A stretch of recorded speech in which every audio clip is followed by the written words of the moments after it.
Hello there, everybody. It's been a while.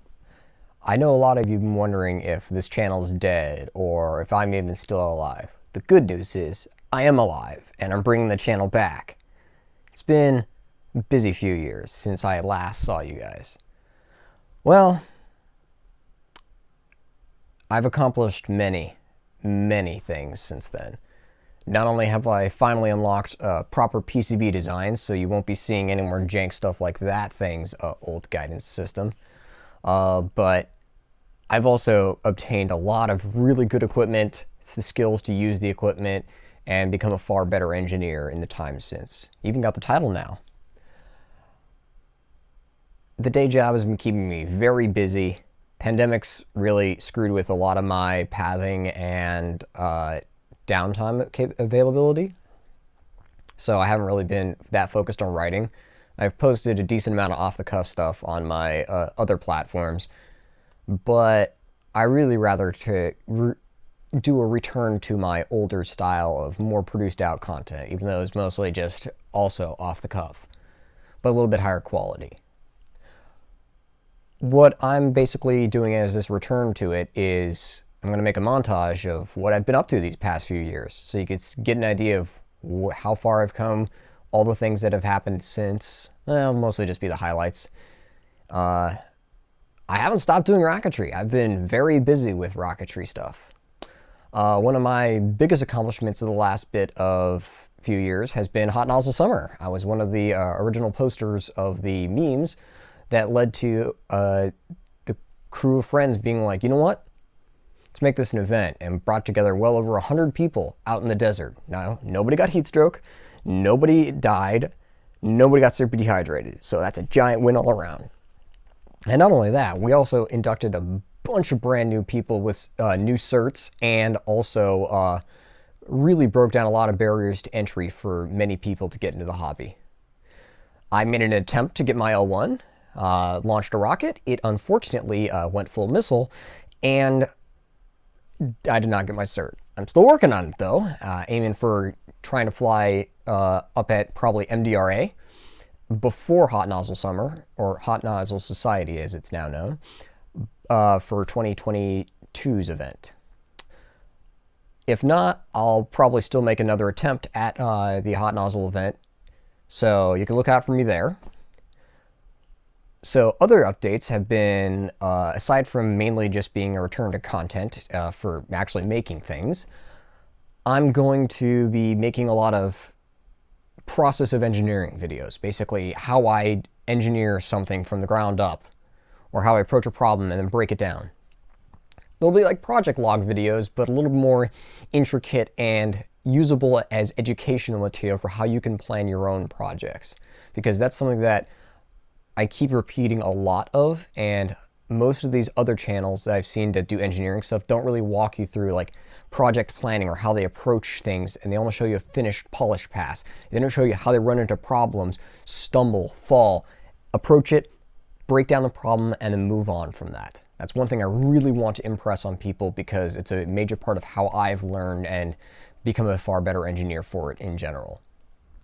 Secondarily, we're going to be doing some reverse engineering content where we figure out how things work. What you've probably noticed next to me is some very interesting hardware. This one is a 5-inch helium-driven CAS control actuation system block from a 5-inch deck gun. This was built in the late 90s, and this is one of my reverse engineering targets. But if any of you know me, you know there's one specific platform that really impressed on me and was pivotal in me becoming and choosing an engineer path in life, and that's the AIM-9 Sidewinder. I'm happy to tell you that I have obtained a Grail class artifact. It is my very own complete GCU from AIM-9J Sidewinder, about late 1960s.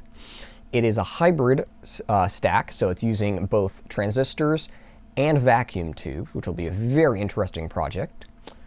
I'm going to be doing a full breakdown, reverse engineering of it in what I'm now calling the Sidewinder series. And essentially what that goal is to make a deep dive into the history and how it works to impart on people the elegance and simplicity of design that was carried across by the engineers who made this beautiful piece of hardware.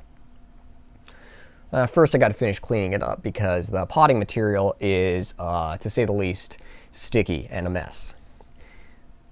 I'll be mostly going at this venture on my own, but I will have a bunch of friends along the way who will help me out. Essentially, one of the things I'm most looking forward to is the high-definition NDI imaging we're going to be doing very soonish. Very soonish, depending on how schedules work out. That's non-destructive imaging. I have since obtained a desktop X-ray unit for doing small X-ray stuff, but I'm also getting access to some very interesting hardware by mutual friends. I also managed to link up with the crew at Creative Electron, who do large-scale imaging, and that will come in handy for doing other imaging projects that I have in the pipelines. Now mark my words, this is not the end of the rocket stabilization system. Oh no, if anything, it's evolved in form somewhat. Needless to say, this boy was, how do I say it? I didn't quite trust it or the follow-on bevel gear drive systems.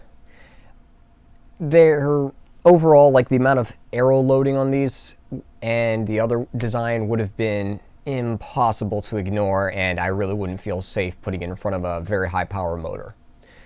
I haven't stopped development on it. In fact, if anything, I've changed my developmental philosophy on it and started to think differently.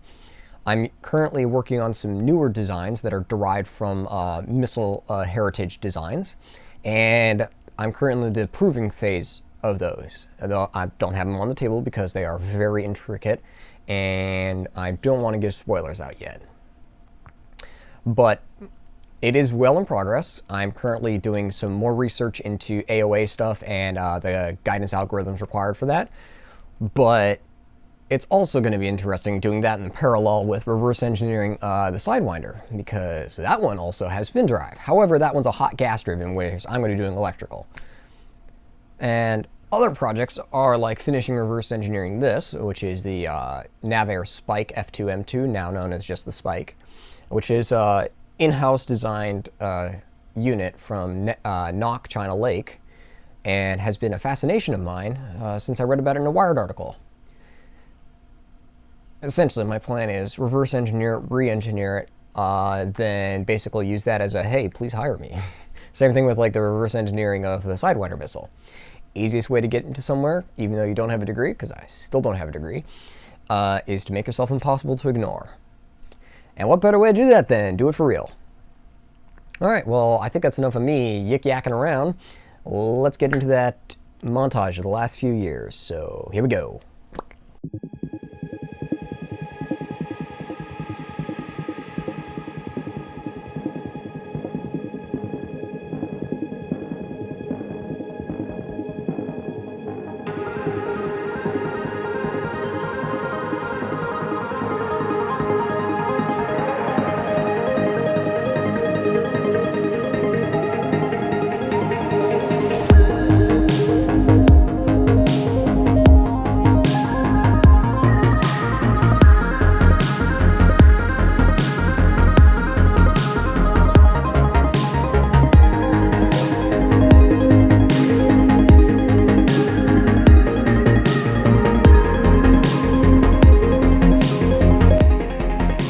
There we go.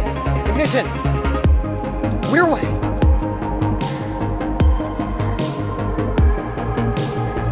Go mini carb. Go Falcon.